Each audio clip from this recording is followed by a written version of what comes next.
Tomas Lindberg, the iconic frontman of the legendary Swedish death metal band At the Gates, has passed away at the age of 52 after a courageous fight against cancer. This news has sent shockwaves through the metal community, as Lindberg was not only a powerful voice in the genre, but also a deeply respected artist and friend. But here's where it gets even more poignant. He managed to record vocals for the band's upcoming album just before undergoing major surgery, ensuring his legacy would live on through new music. At the Gates officially announced Lindberg's death on social media on Tuesday, September 16th, stating, "Tomas passed away this morning due to complications related to his ongoing cancer treatment. Despite all the intensive medical efforts, we were unable to save him." The band paid tribute to him with heartfelt words. "Tomas, you inspired us all. You were a true friend, compassionate, empathetic, and generous. Your creative spirit will never be forgotten.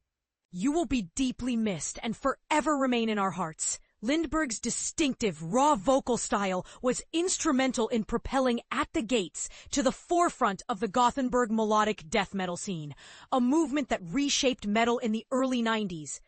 Formed in 1990, the band quickly gained underground acclaim, especially after their 1992 debut album, The Red in the Sky Is Ours, which showcased their innovative blend of melody and aggression.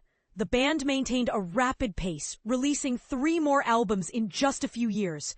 Their 1994 release, Terminal Spirit Disease, expanded their reach beyond Sweden, but it was their 1995 album, Slaughter of the Soul, that became their defining masterpiece. This album is so influential that it earned a spot at number 79 on Rolling Stone's list of the 100 greatest metal albums of all time. Reflecting on the creation of Slaughter of the Soul in a 2018 interview with Revolver, Lindberg shared, "We aim to craft an album as impactful as Exodus's Bonded by Blood or Slayer's Reign in Blood. We never expected to match those giants, but setting that as our goal pushed us to achieve something remarkable.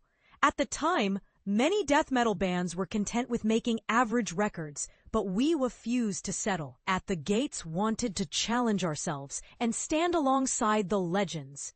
Despite the critical and commercial success of Slaughter of the Soul, At the Gates disbanded just a year later.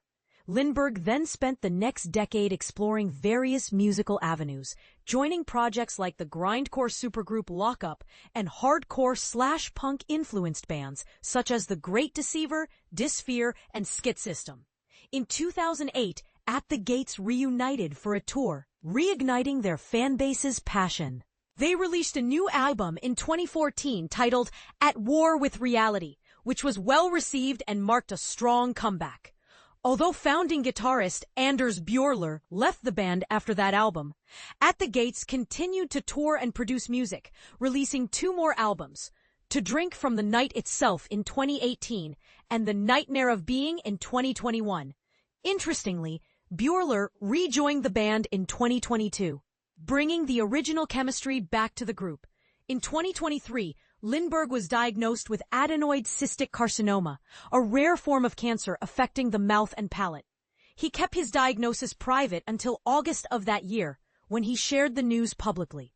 He revealed that he had undergone extensive surgery that removed a significant portion of the roof of his mouth, followed by radiation therapy. Unfortunately, early in 2025, doctors discovered the cancer had returned in a form that could not be treated with surgery or radiation. In a remarkable display of dedication, Lindberg disclosed that the day before his major surgery, he spent an entire day in the studio recording all his vocal parts for At the Gates' forthcoming album. "We wanted to make sure the album was completed, so to speak," he explained. The vocals were actually recorded before the rest of the album, which is unusual, but it felt good to have that done. Lindberg also mentioned that the band had decided not to delay the release of this new album, though no official release date or further details have been announced yet.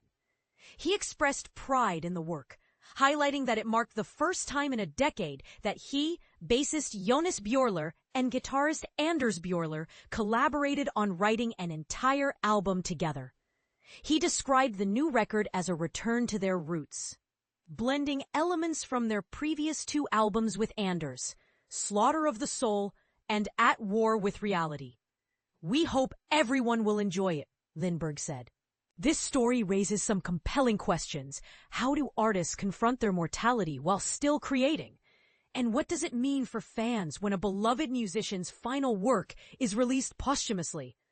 Some might argue that releasing music under such circumstances risks overshadowing the art with tragedy, while others see it as a powerful testament to the artist's enduring spirit.